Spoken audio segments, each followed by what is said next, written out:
I just want to introduce Marc real quick. Marc is an amazing producer and engineer. He's worked with Weezer, Bad Religion, Social Distortion. Right now he's mixing the Motion City soundtrack. Yeah.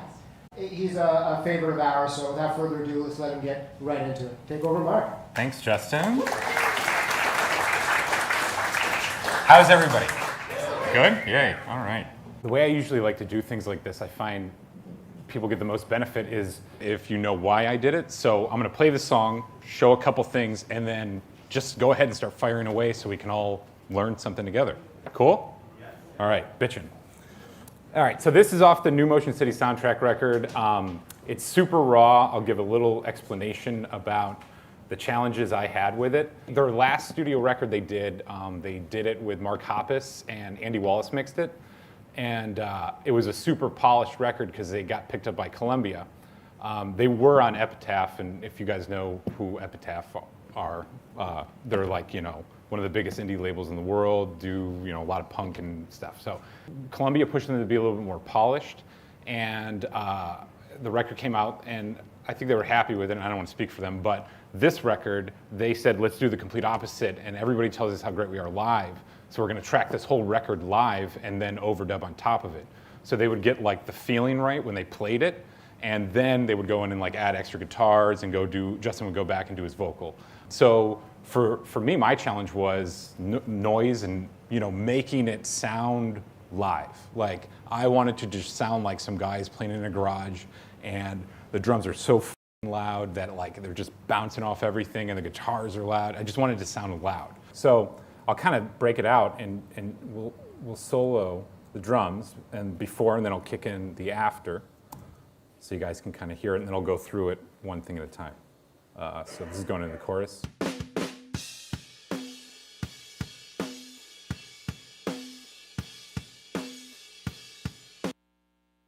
Just listen to that black of black, right, when it goes in, right? And of course this is going to be a level change, but you'll get the idea.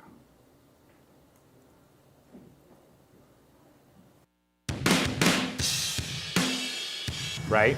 So we'll go through kind of like what I did. So we got some overheads, so we'll solo these guys. This is what I got delivered.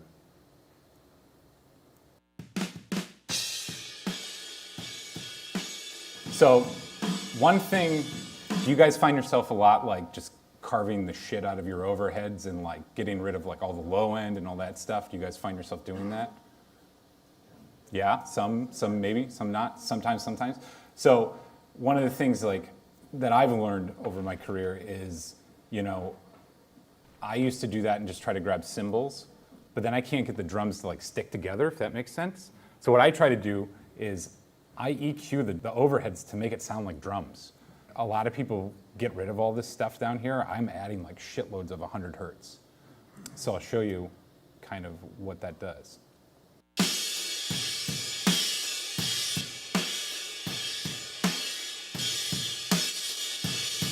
You hear the snare? I mean, this is like no snare. You know what I mean? Like this is one overhead mic, but the snare comes from everywhere. Even on a live record, if it wasn't isolated enough, the guitar or bass amp or the singer, they were all in the same room. Like I've taken snare sounds from guitar mics before, and just how you EQ everything and make it all work together, get it right. I can't stress the overheads making them slam by themselves. So let's go on this adventure together.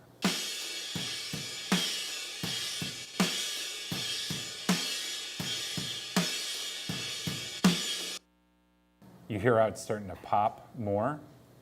Let me get a loop.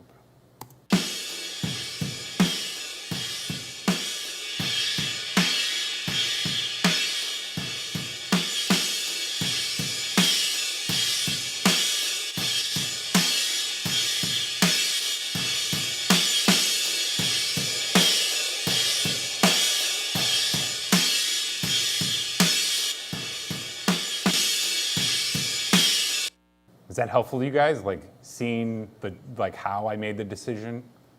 Yeah? Does anybody have any questions about why I did something that I just did right there? No questions. So I'm an amazing teacher. That's what I'm learning. Yeah, there we go. We were just listening in those low mids. What were you looking for right now? Okay, so like That's an excellent question. So let's go through that again. When I'm down here, I'm really trying to find like the balls of the snare, right? Because when you mic a snare, right, and you're this close to a snare, how often are our heads that close to a snare drum, right? So they don't sound like that. They sound more like you're further away, and of course the overheads are further away, so it sounds more like a snare, okay? So I try to get that beef of the snare in these overheads. And then what I did was, if you notice when I turned up right around 3K, the cymbals started to get clanky, right? But the snare started to get more defined. So I turned it up till I heard the clankiness, and then I turned it down till I stopped hearing the clankiness, because that way I'm gonna get a little bit more definition out of the skin of the snare. And then of course this is just for brightness, right?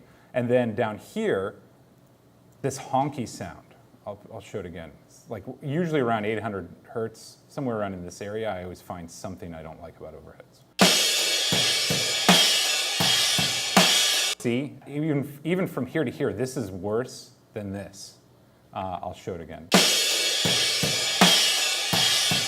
Do you hear it where it starts to go like, right? So I don't really need that, but I don't need to get rid of all of it, right? Because it's not like killing us.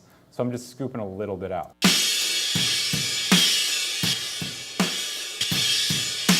And even let's try to do the level match so we don't, you guys know about that little thing, right? Anything louder always sounds better. Doesn't matter if it's better or worse, right? So let's level match it.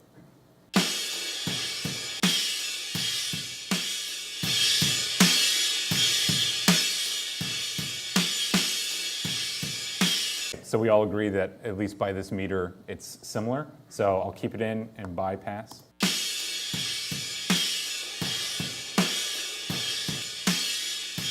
You guys hear that frequency now? That, right? So those are the kind of things I try to look for, is these little subtle things that when I kick it in, I'm like, yeah, I did make it better. I didn't make it worse. And you guys can take pictures of all this stuff and go home and replicate exactly this EQ, and it's not going to be right for your source. Learn from the concepts, but don't do the copy thing. By all means, do it so you learn, right? But don't just go, oh, that's how I EQ an overhead. Because what if we had overheads that were recorded with like coals, right? The ribbons, right? They're dark as shit. If I put this thing on coals, that's not going to work. It's going to be, something way brighter. I'll probably max it out, go 15 dB, and probably a lot of mids, cutting a lot of low mids, because it's already got enough of that shit in there. So, really use your ears. But by all means, use this as a learning tool. And, compression, so a lot of people like compress, and I like compression, don't get me wrong. However, watch what happens when we just start to add a little bit of compression on here. They'll just start to crap out.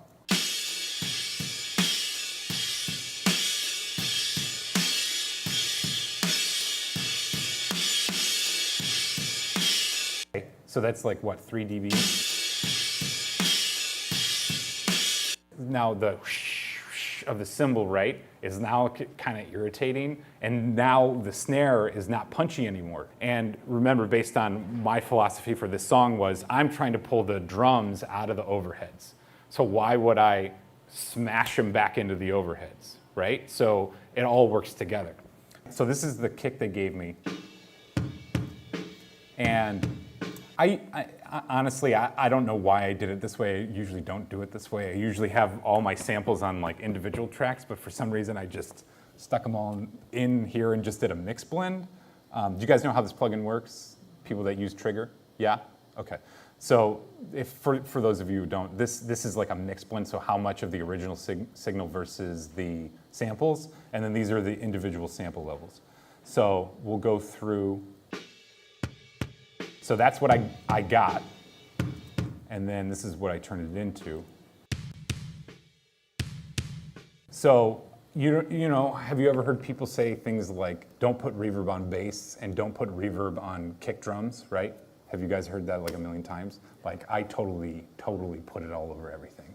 Because when you're in a room, right, like right now, is the room getting rid of the bass? No. I mean, there's an EQ curve in here naturally, whatever this room is, right? But like what tricks your brain? What makes things loud, okay? We are built with already preconceived notions of what we think is loud based on what we learn in life. So what's louder at the same volume, okay, played at the same volume, a flute or a chainsaw? Which one's louder?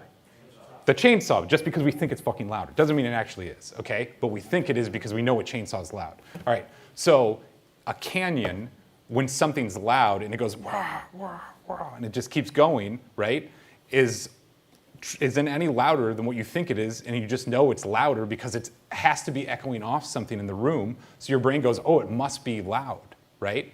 So why not put reverb on kick drums? Because a kick drum to sound loud is echo. It's not, it's not just little hit. It's like the echo is what makes you think it's loud. So I added in, I actually really like the Chrysler Algae samples for trigger. They have like that really good attack on them. So basically I put a little bit of the attack in there, and then this is a Tom Lord LG kick that I got from a friend of mine years ago, and that's the one that's really doing what we're looking for. Is like what we're looking for. So all these together, right? And then we're kind of in the Queen territory. You guys know what I'm referencing, right? Yeah, okay. I'm just making sure. Even though, because I was thinking, well, those are stomps. I wonder if they think I'm crazy. But the same idea, right? And okay, so let's use that as an example. What makes that sound so huge is the reverb, not that, right? Listen to this and hear, it's like a joke. But when you get the reverb and all the ambience, that's what creates that illusion. Okay, so then, and then it looks like what? I put a little bit more on the top just to give it some more. I don't mess around with kick drums too much unless there's like some low-mid problems. Like I said, the more you compress stuff, the smaller it gets. I might have a kick drum that is untouched, and then I might duplicate it for like a parallel thing and beat the shit out of that thing. There's a purpose for it. But other than that, I generally don't really mess around with kick drums too much. So right now, this is, so we can listen. This will be kick and overheads. Right? That's actually a pretty great drum sound right there. Snare, so this is the snare they gave me. I'll keep doing the way I'm going.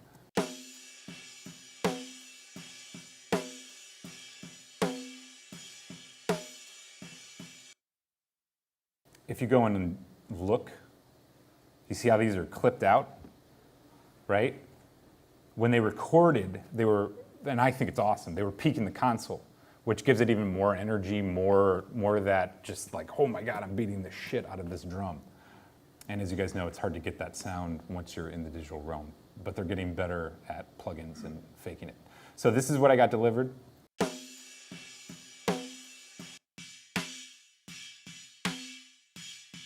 That's what I turned it into. So you want me to do the thing that I did on the overheads? Is that helpful for you guys? Like, so you hear what I hear? Whenever I do filters, what I do is and it's hard for me because I'm kind of behind the speakers. I know what I did in this song, so I have that benefit. But usually when I do filters, and you guys may have or not heard of this, is keep rolling it up until you hear it and then back it off, right? So go until you hear the filter and then cut it back, because all that shit you don't need anyways. So we'll do that with a snare.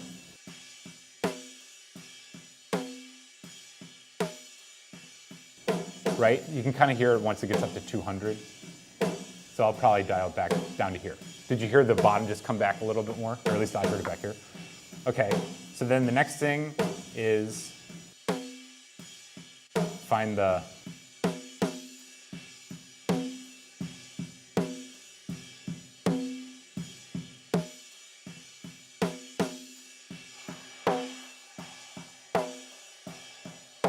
That's, yeah, like right there is like awful. Right? Now I need that stick, right, coming back to the snare. And I'll show you, I'll just kind of move it around so you guys hear it, because all our ears will peak up right around the same area.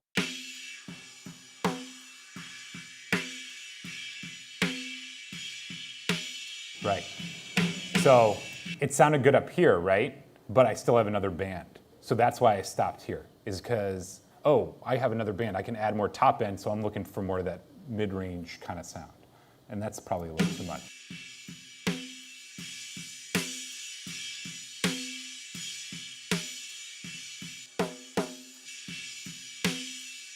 Right? God, I make it look so easy. No. And then after that, I've got a pull tech. Wait, what about the gating? Oh, did I gate it? Oh, I mean, there's no big trick for the gating. A lot of times I won't gate snares because you start to get that, like thing. But in this song, and we'll go over that, there's a loop that goes, so I tried to match the gate to that extra fake snare they put in there.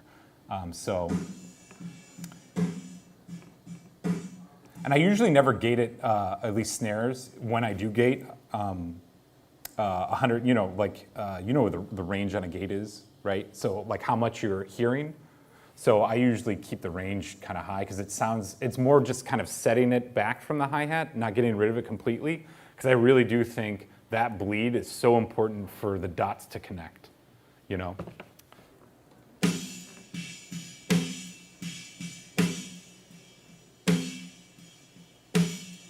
So I probably did something like that.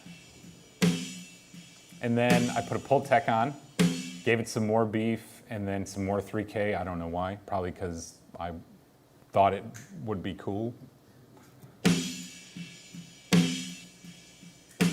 Yeah, so this is just the SSL, right? And it looks like I'm clipping it, which probably wasn't a conscious decision to do, but I totally am like the kind of guy, like, if it doesn't sound bad, like, why change it, because this might be doing some more digital clipping on the snare that might affect something in a really cool way that if we back it down, it might not sound as good. So I didn't really mess with anything there. So basically, it just looks like I was giving it more beef and more mid. And then what did I do here? And then I cut some more here.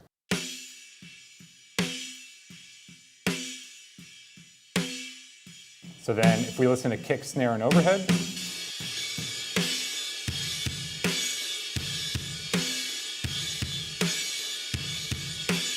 sounds pretty good.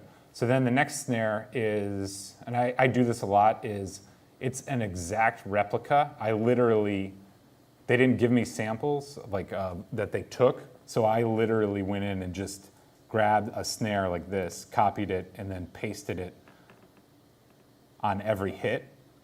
So this is their snare drum because, I don't ever fully replace stuff unless it's like really, really like I can't make something happen to it. And even if that happens, I'll try to make my own samples from room mics or overheads or whatever, and just try to make it work because, that's the sound they wanted. Like I gotta respect them, right? Like it doesn't matter what I think. They're giving it to me to go make this what I, created even better than I could have thought of, right? So you got to take what they give you and do the best you can to keep their thing intact. But, take liberties within that. I know that sounds kind of both ways, but so you can even hear it. That little click is probably like a hi-hat. There's a closed hi-hat section, and I took it from that. So together, these two, well, let's see what I did. Oh, so I compressed this one. I didn't compress the normal one. It's the same EQ that we had on the first one. How much compression? Like 3 dBs. And then I put a decapitator on it. Love, love, love the Sound Toy stuff.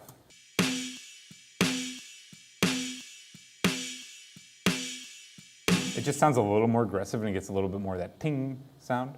That's the same EQ as that one. And that's the same EQ as that one. So I'm just using it to give it like more impact and like probably a thicker sound. So these are the two together.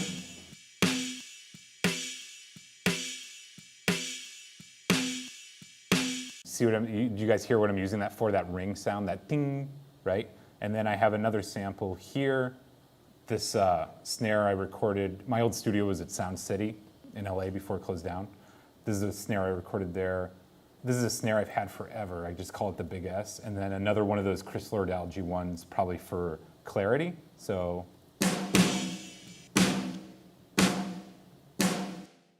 This is the super sampled one. So I'll go one at a time. This is the Chris Lord algae one. I was just looking for that kind of high-end attack. This one, I love it. It's just like a great room sound. It's just a great, like kind of really far in the background snare that I have. And then this is a Sound City mono room mic that I recorded. So together,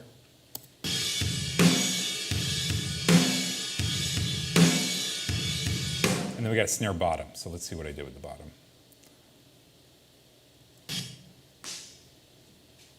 Yeah. Tried to just get more brightness out of it. In all honesty, I could probably take this thing out and we would never know. But I kept it for some reason. And then reverbs.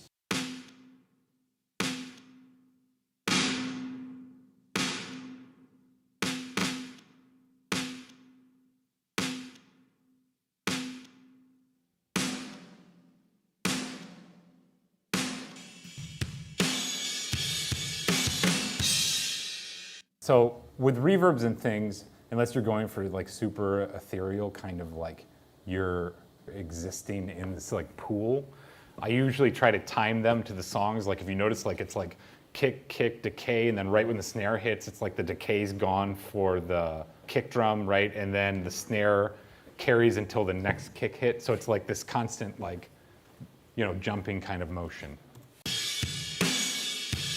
Right? You see what I mean? So that's kind of the way I use the reverb. And then hi-hat. Oh, this is interesting. This might be cool. So because it's up the middle, whenever I have a hi-hat going up the middle, I'm probably using it for part of the snare sound.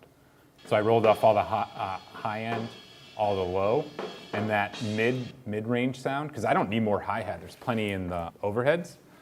So I use this just as part of more of that mid-range kind of sound. Let's see. Yeah.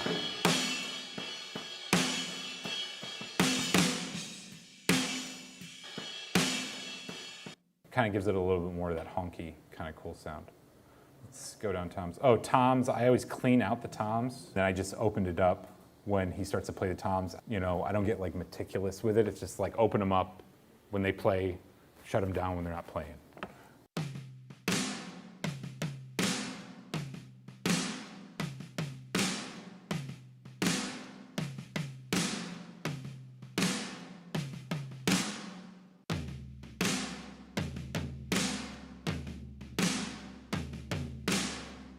Yeah, pretty typical, just added some top. I thought they sounded fine already.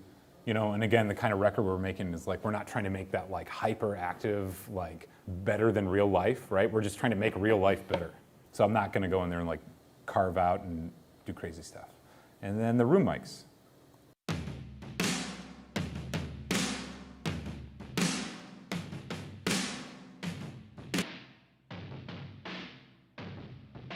So this is what we got.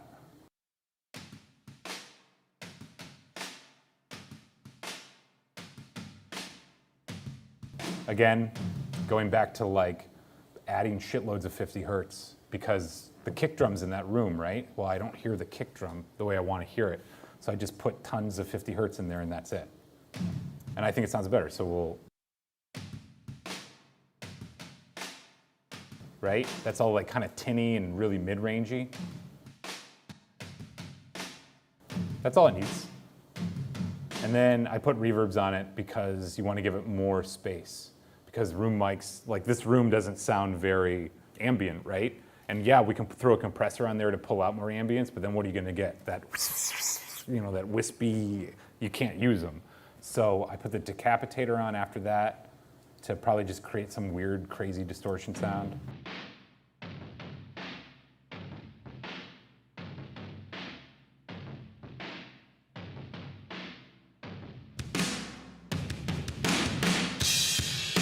Oh, and did you guys saw that, right? On that ticka, right? Like, it's all about moments. Like, that's what mixing is like, you create these little moments that, like, excite people. Like, it's not a game of subtleties, right? It's not like I'm gonna test it out, right? Like, fucking make it way louder than you should, and the mastering guy will figure it out. You know what I mean? Like, seriously, like, your job is to make an event, make it happen, okay, and create some kind of excitement. And then let's talk about my drum bus. So I'll bypass. And again, we're gonna lose level and try to not let that fool you. I didn't use any parallel compression on this. I just used a little bit of some SSL. So this is with it. Feels a little closer to you, right? But you can see there's like, what, 2, 3 dBs? Maybe it taps 4 on the loudest hits. It's just basically saying like, I really like the way you are, just kind of stay there. And then I got some EQ, so let's see what that's doing. Yeah, some more 100 hertz, giving the tonality of the drums a little bit more reinforcement, some 3K for that definition, and then, you know, that super top end 12K stuff that we won't be able to hear when we're like 60 anyways, but fuck it. And then the capitator. So whenever I have these on like buses, I try to simulate what I used to get out of consoles, because you could drive it and drive it and drive it, and then it would start to clip them, which is like kind of cool, right? It's like almost like a limiter. And sometimes I'll put limiters, like an L1, on my drum bus or other bus on there to clip it. I'm like looking for that clipping sound because I kind of like it. But you got to be careful because you lose a lot of that punch too. So.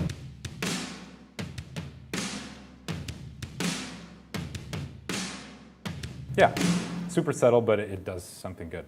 And then the only other drum stuff that they gave me was they recorded, I don't even know what they use, but it sounds so cool, this stuff.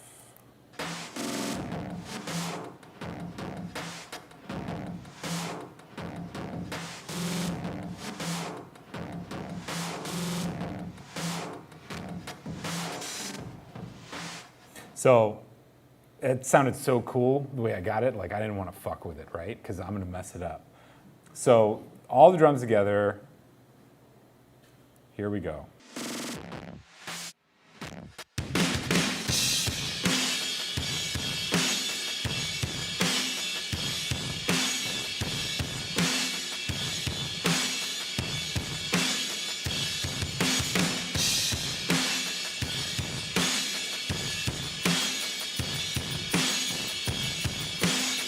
Cool? Was that informative? Yeah, learned? Any questions about the drums and thought process while we're on that topic? I'd love to hear it.